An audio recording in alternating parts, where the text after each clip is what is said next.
Yo, yo, yo. This is Candy B Knittin. I'm Candy B. I be knitting. And this week I be following up with some stuff that I showed you last week. First thing I'm going to show you is what I didn't show you last week.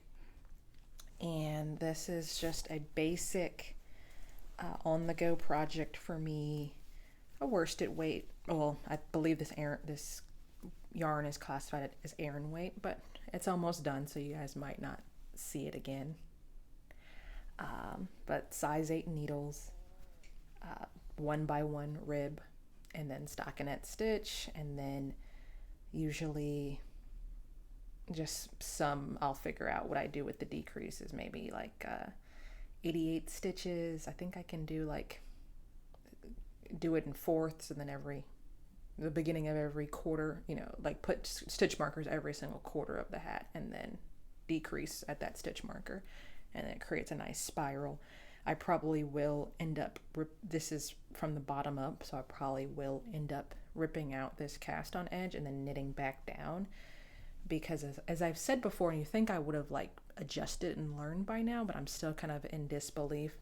My knitting has become a lot looser, so my ribbing on the bottom of this hat looks rather sloppy to me. And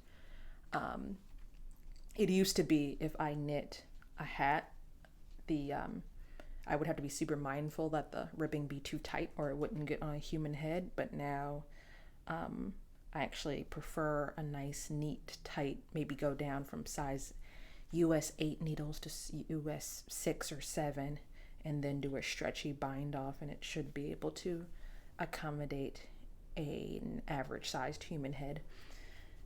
And this is just I'm sitting around with the kids at the park or at extracurriculars or walking and knitting project that's not socks.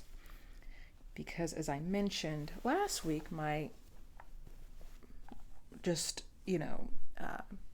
water supply sock knitting project I was not feeling super confident about. And so this is how far I've gotten making black and white striped socks for Mr. Rulud. These are 72 stitch socks on size 0 needles. And as I was knitting it, I was just like, this just feels massive. And so I put it on just some thin, long DP circulars that I have, and tried it on his ankle, and he was like, well, it feels the same as every other sock you've made for me. And that's not really what I wanted to hear, because he's complained that the socks I've been making him have been too loose. And as I mentioned last week, I was just like, I don't really want to keep knitting on something that I'm not 100% confident in. Let me just play around with some different stitch counts. And so I have since, and by the way, this yarn is like Hobie's superwash nylon blend sock yarn. And I was just like, this is, a bit of effort. It's going to be weaving in a whole bunch of ends, and I'm going for a certain effect. And so let me try something else. And so I just I have a plastic bin, like a plastic shoebox of, every time I finish a pair of socks, I throw the leftovers in that bin. And so I cast on, those are 72. I've knit him 80 stitch socks, which used to fit him fine. Then I went down to 76 stitches. Then I went down to 72 stitches. Then I cast on, this week, I cast on some 68 stitch socks, and I don't know what was going on with my tension, but they were like too big for even me. And I was like, maybe it's the type of yarn I'm using, because it was the Knit Picks Felici, which just behaves a little bit differently.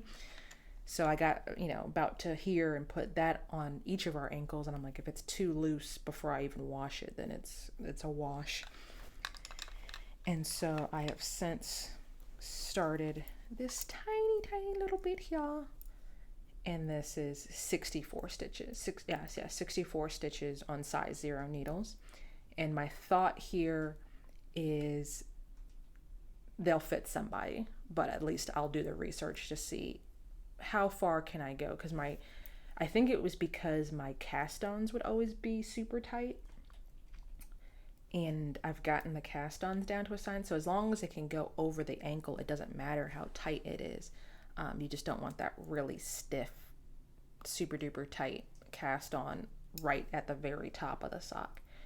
And so, yeah, I'm gonna knit this down, maybe 3 or 4 inches, and then try this on and see if it can get up over the ankle and up the leg and see how this feels. And if it doesn't get over his ankle, then I can finish knitting it for somebody else. And this is just Lion Brand Sock Ease.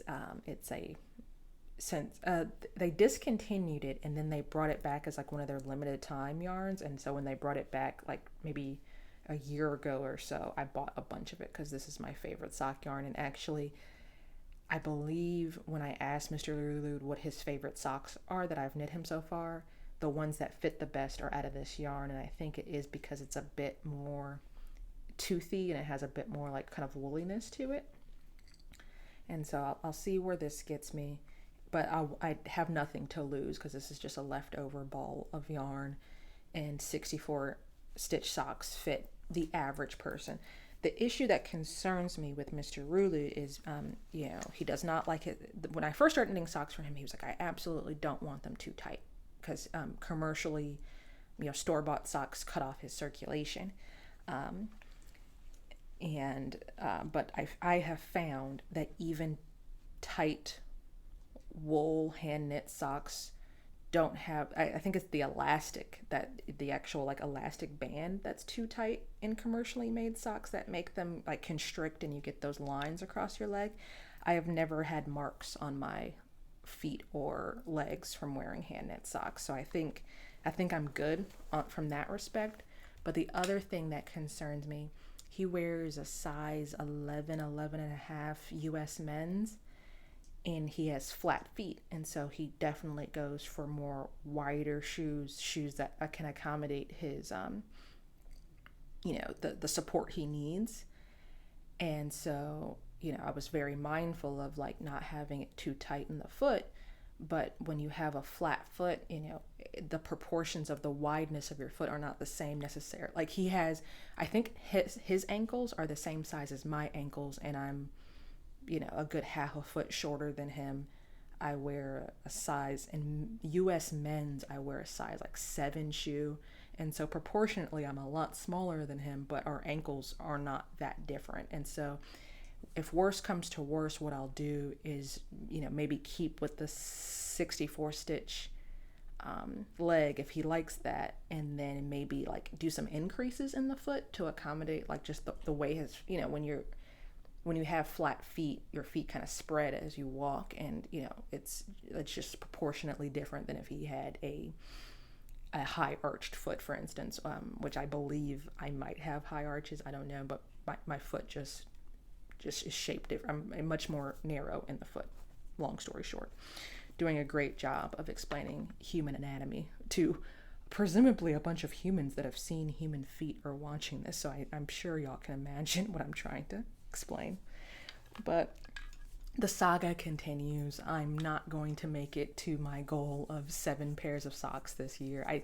I'm coming to the realization, like I watch, a lot of other YouTubers, and they're just like, yeah, I do about a pair of socks every month, or they do sock week and they can churn out pairs and pairs of socks. And I like sock knitting. I always have a pair of socks in the needle, but I don't think I'm like, that's like my passion project. It's more of like, oh, when I have time I knit socks. And so it's kind of on average probably 6 pairs of socks a year is more realistic than like 12 pairs of socks a year. And I also kind of get burnt out doing the same thing.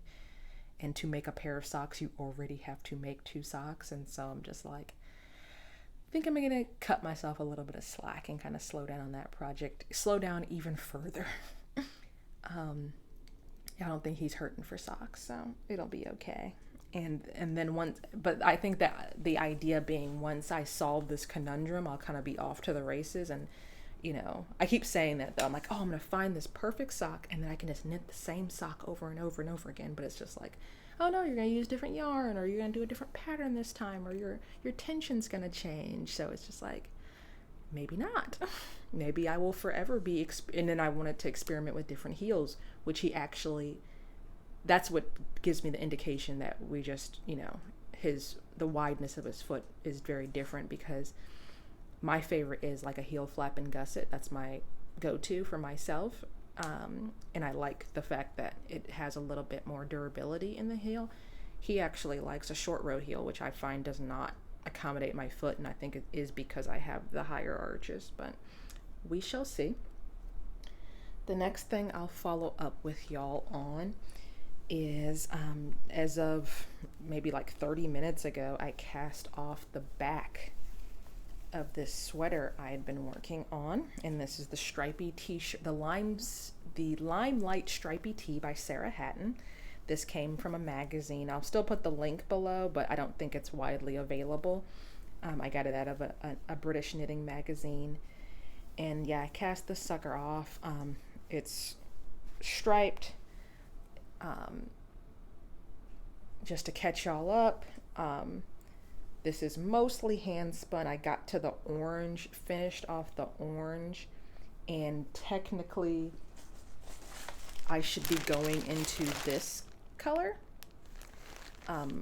but this is a front and a back, and so I didn't want the stripes not to match up, and I'm going to save all of this yellow and green for the sleeves and the bottom ribbing.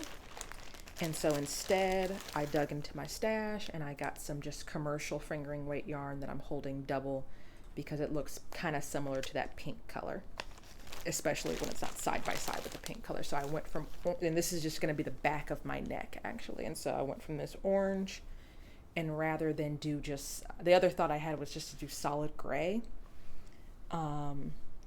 or I could have went into that green. Instead I went back to pink. If you see the pink down here, the pink is the hand spun, and then the pink up here, the less fuzzy yarn, is the commercial, just 100% wool fingering weight yarn. And then I got up to the top, and the pattern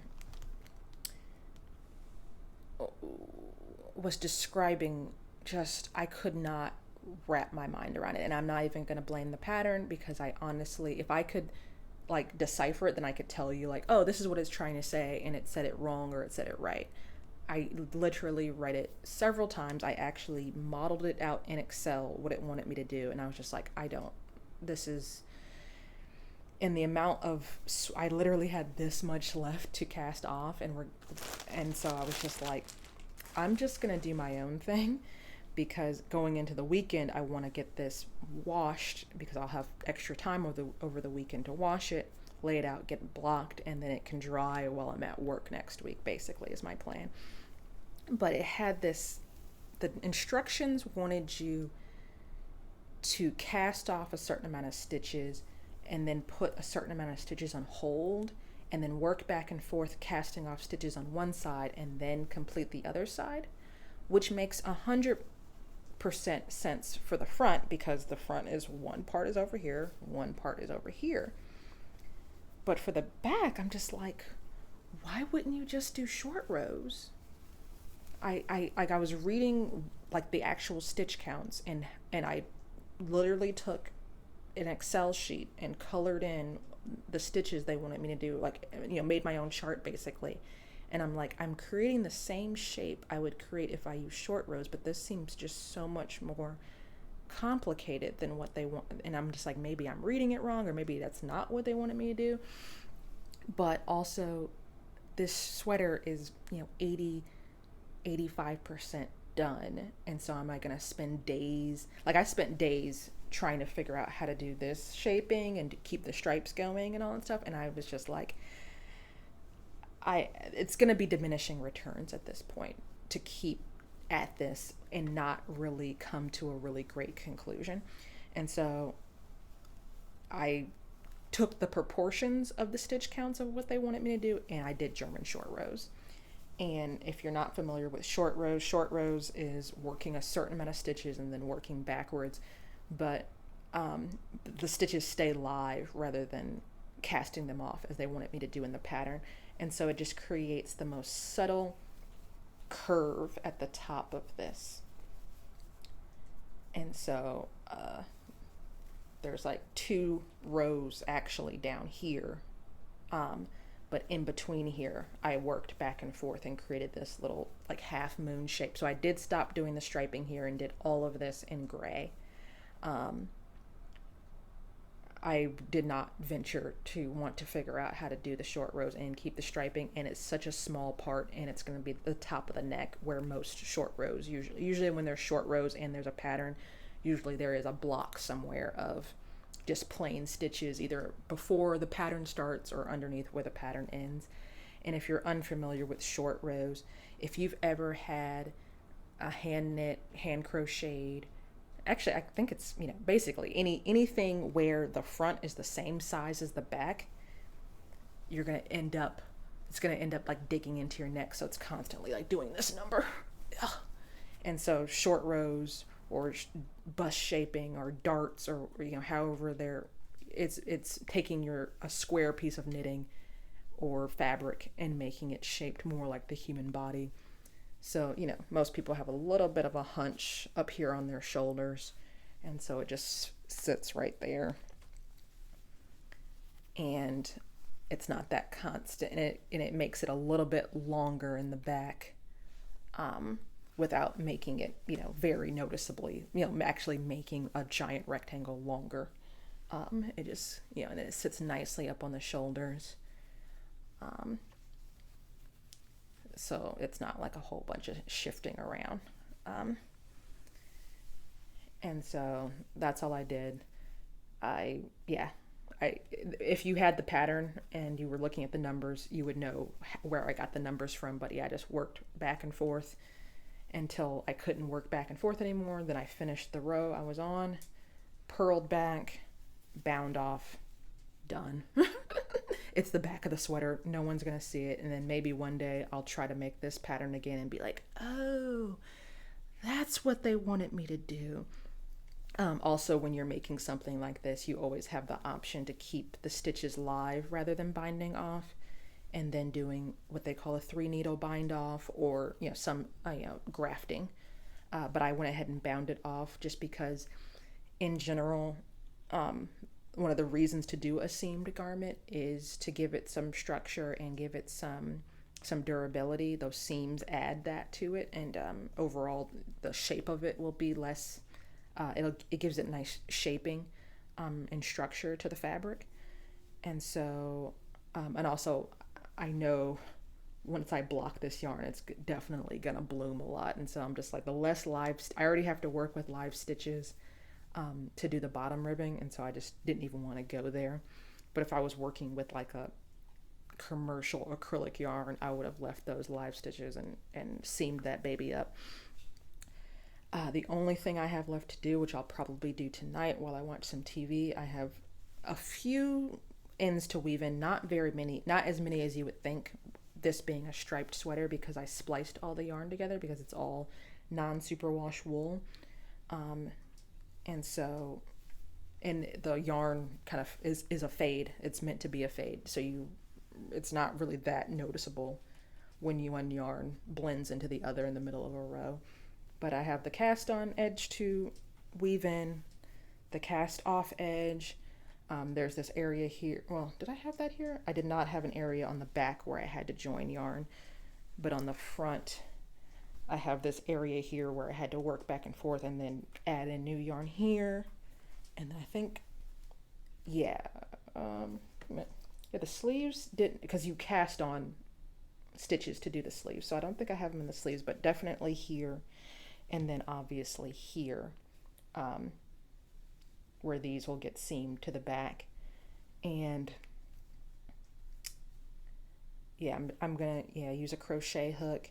And something I learned from Elizabeth Zimmerman's book is, especially when I'm working with like hand spun like this, that's super like thick and thin, splitting the plies of the yarn. So then you end up, see how like this is, relatively bulky yarn, or even here, actually, this is relatively bulky, and this is supposed to be a DK weight gauge. And so when I go to weave in, I'm just going to untwist all of this hand spun and then end up with two thinner plies so that when I weave in the ends, they're creating less bulk in the fabric, and they're less noticeable.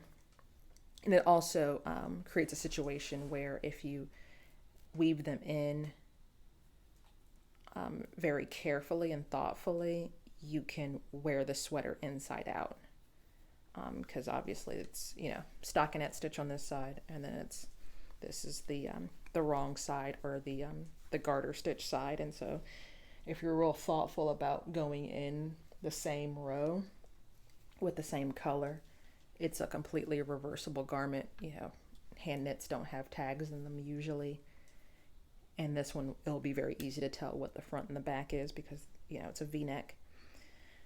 So that's that. Yeah, I'm going to wash this. I do still have the bottom ribbing and the sleeves, and I have this much gray yarn.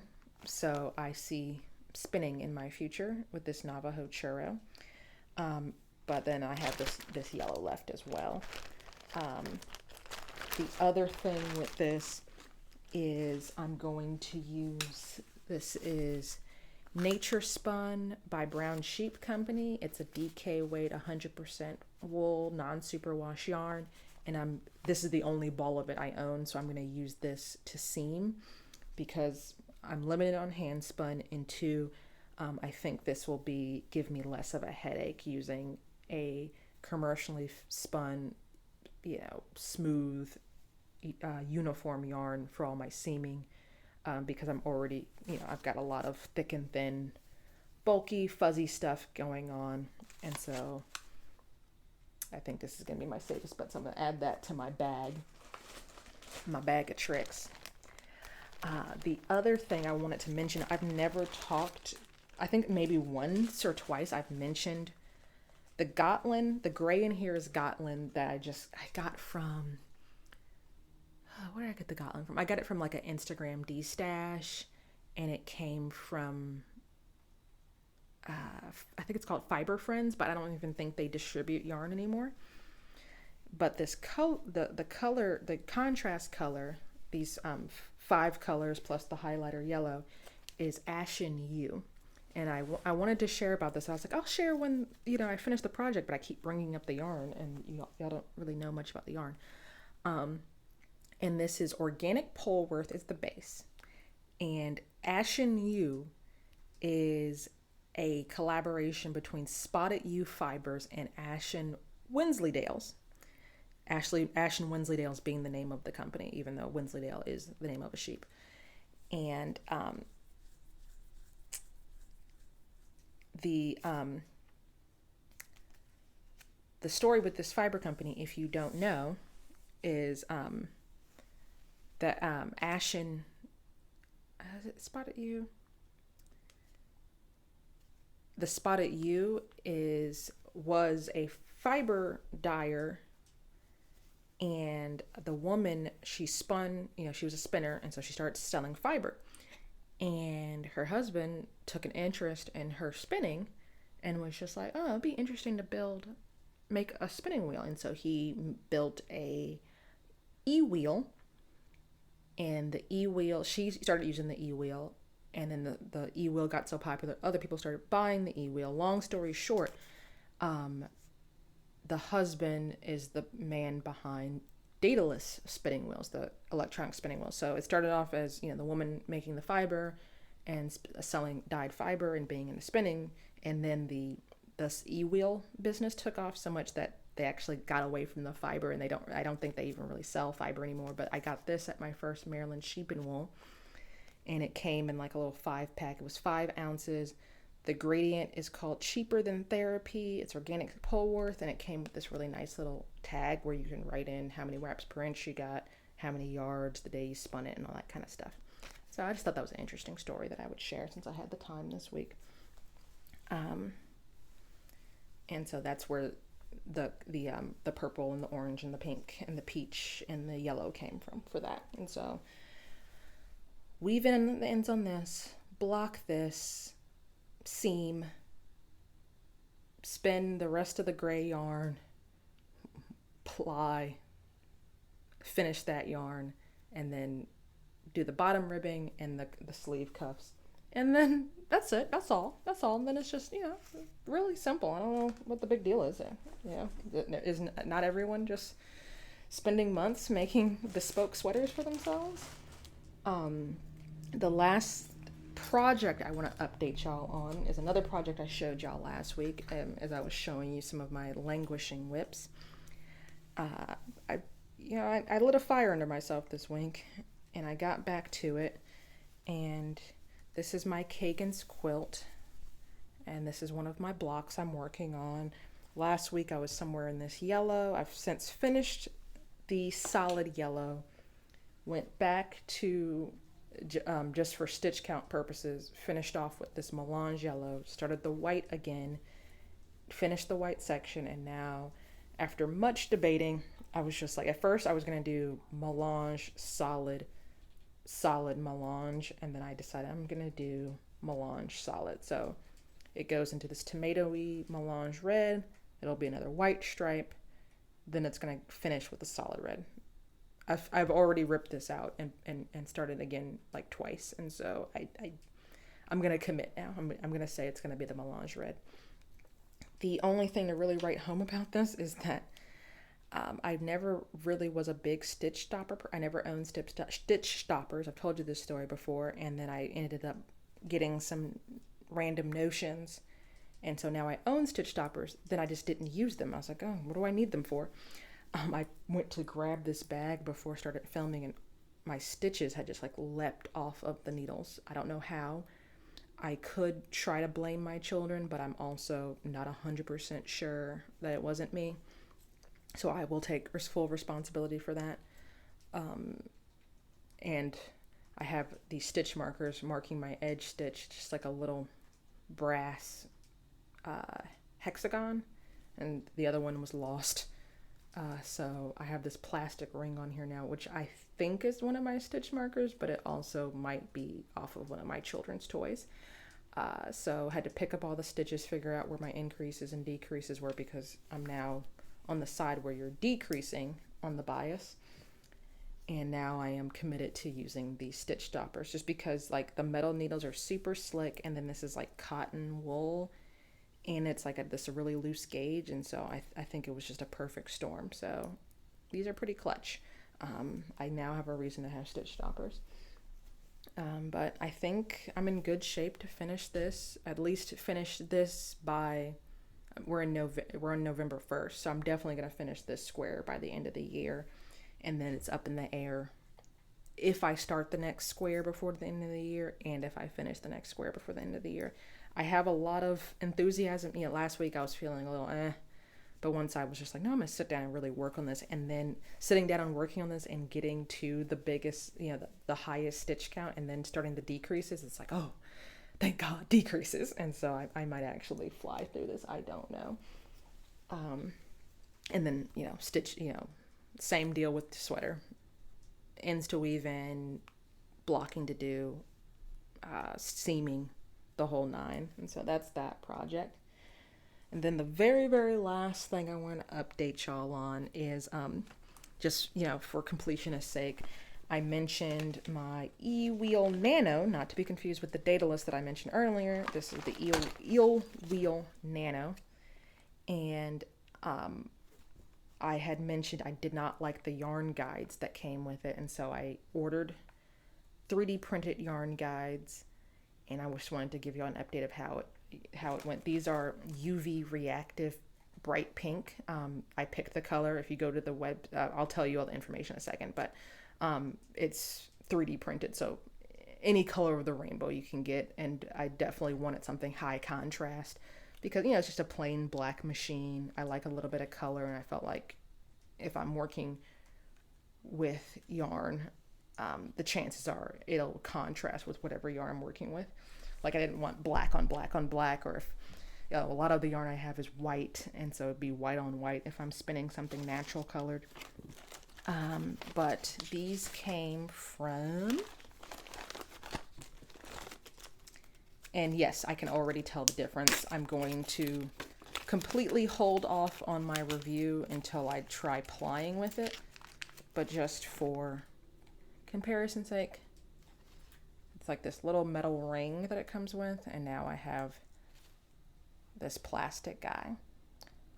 Obviously plastic has the potential to like snap. I haven't broken any yet, and I'm, gonna be careful with my stuff, pack it away really nicely. I don't really travel with my wheel that much, but that is a concern. Obviously metal, if it's more likely to bend out of shape than it is to break, but I'm not throwing these away, or I'm gonna keep these just in case. But these came from, let me read this. And if you haven't, you probably know the name I'm about to say. But these are the 6 yarn guides, the open yarn guides. Neon pink UV reactive is the color I got. And I put the invoice in here because I thought it would have the company's name on the invoice. Silly me.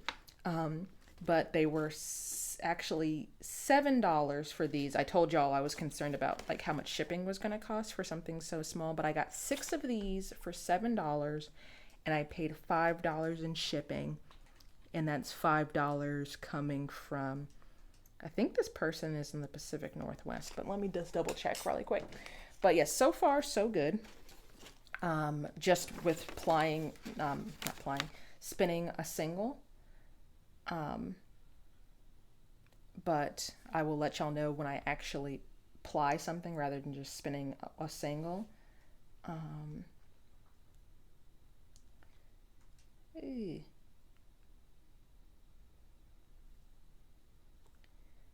But it's, you can also get ceramic ones of these that I think cost a little bit more money. The only thing about these is because they're 3D printed, they're not, all uniform in shape. And so let me show you guys this while I'm trying to pull this up.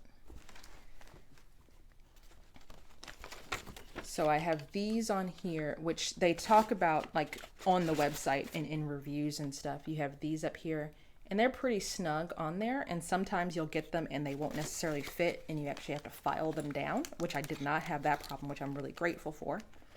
But the other thing that can happen is this one is like hecka loose, and this one actually fell off, but I have 6 of them, and so I can switch them out.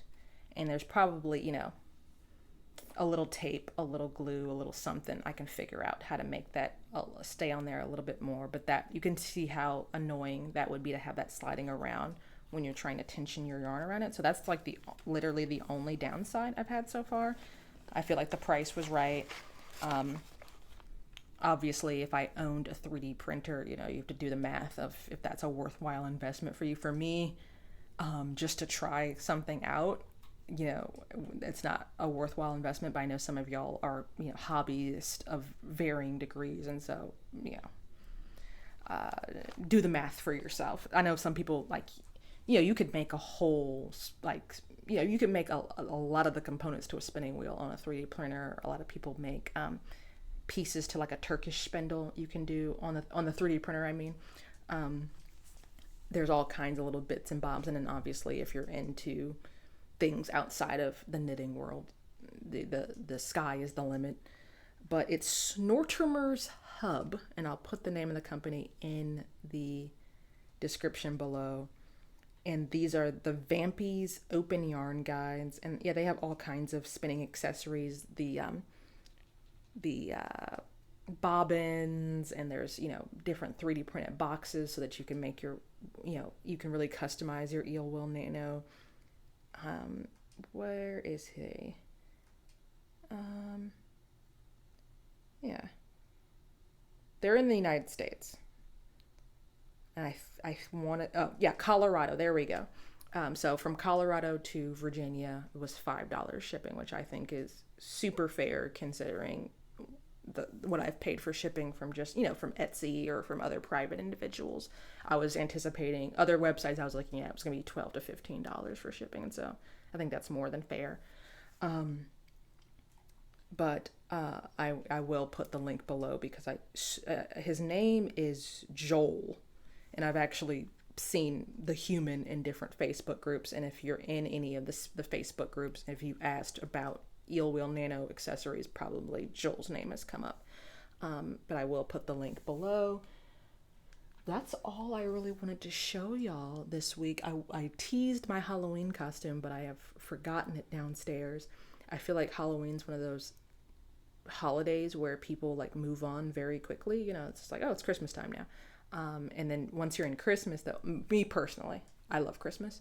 And so, you know, I'll have my tree up, you know, a couple of weeks after Christmas. But I feel like Halloween is very much, oh no, November 1st, Halloween is over.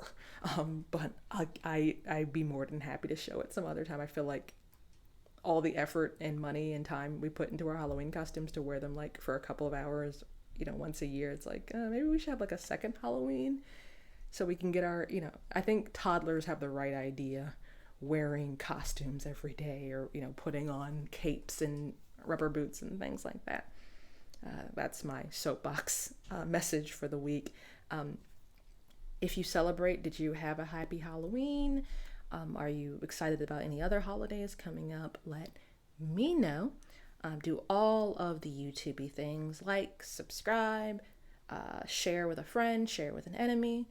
You can also email me, candibknittin@gmail.com, or Instagram, probably the best place to get in direct contact with me and see the various stages of all of the makes that you've seen today.